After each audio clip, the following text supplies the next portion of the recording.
Hi everyone, I'm Rebecca Keppel and I am here on the ThermWeb YouTube channel today. I'm super excited to show you how to make a two-tone foiled dimensional background. So let's get started. Let's take a look at the products I'm going to use. I'm going to use ThermWeb's Deco Foil Transfer Gel. I have a palette knife and I have the premium surface board from Brutus Monroe as well as a Brutus Monroe mixed media stencil.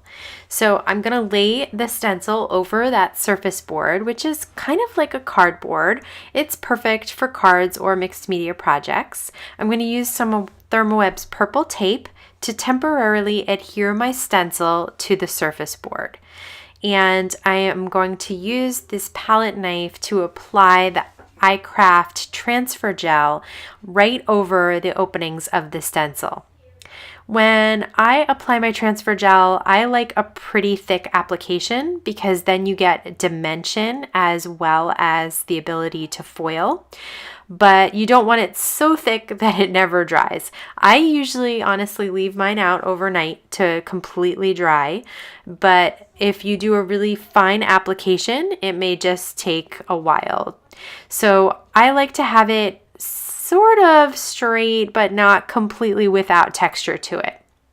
Then when I peel back the stencil, you can see that I have a really good application of my transfer gel there.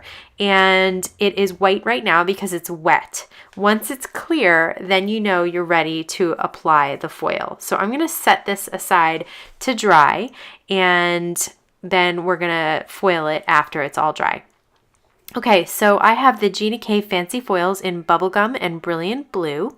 And now that my transfer gel is dry, I'm going to cut strips of these foils so that I can apply more than one color to my stenciled background.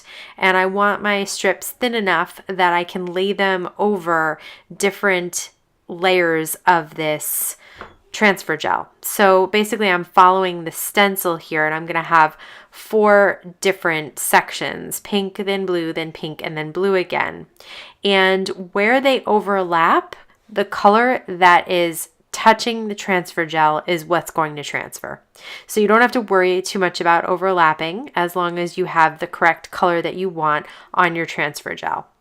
I'm going to put it in a parchment paper sandwich, and I'm going to run it through my laminator that is nice and hot. I've let it heat up about 15 minutes.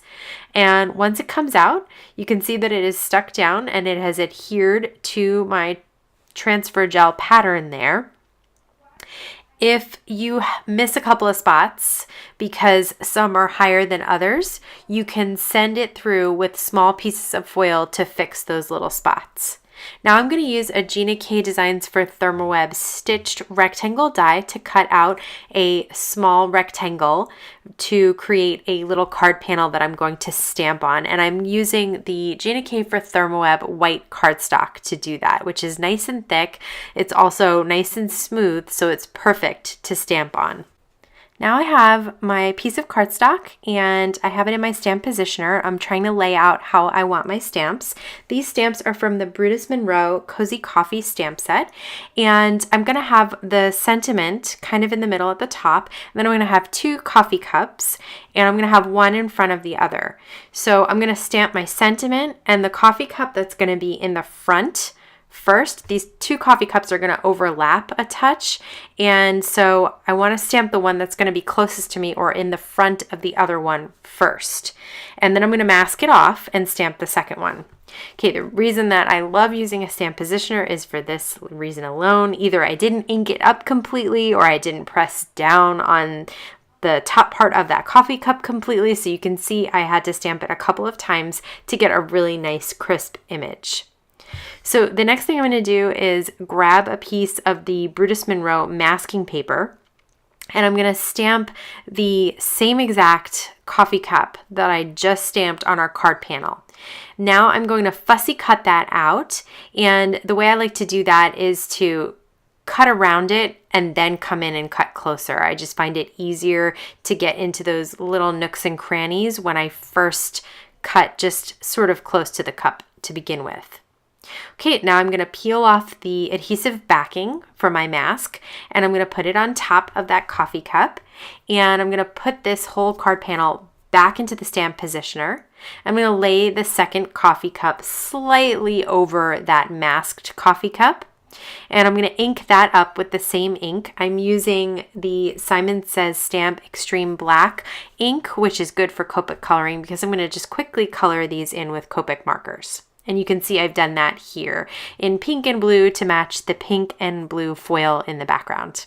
I want to pop up my card panel onto that foiled background, so I'm going to use Thermoweb 3D foam squares to do that. Once I put about 6 down on that panel, I'm just going to peel off the protective backing and then lay this down on that card panel. Next, I'm going to use Thermoweb's Memory Runner XL, which is my favorite tape runner, to adhere the panel down to the card base, which is made with Gina K Designs for Thermoweb white cardstock. And last, I thought it just needed another blue to bring it all together, so I did ink around those edges to kind of spotlight the coffee cups and the sentiment in the center. So that is how you can create a two-tone or two-color foiled background. Super simple to do and a lot of fun too, so you can coordinate with your images. So if you're interested in any of the products that I used today, they will all be linked down below. I want to thank you so much for stopping by today. Have a wonderful day.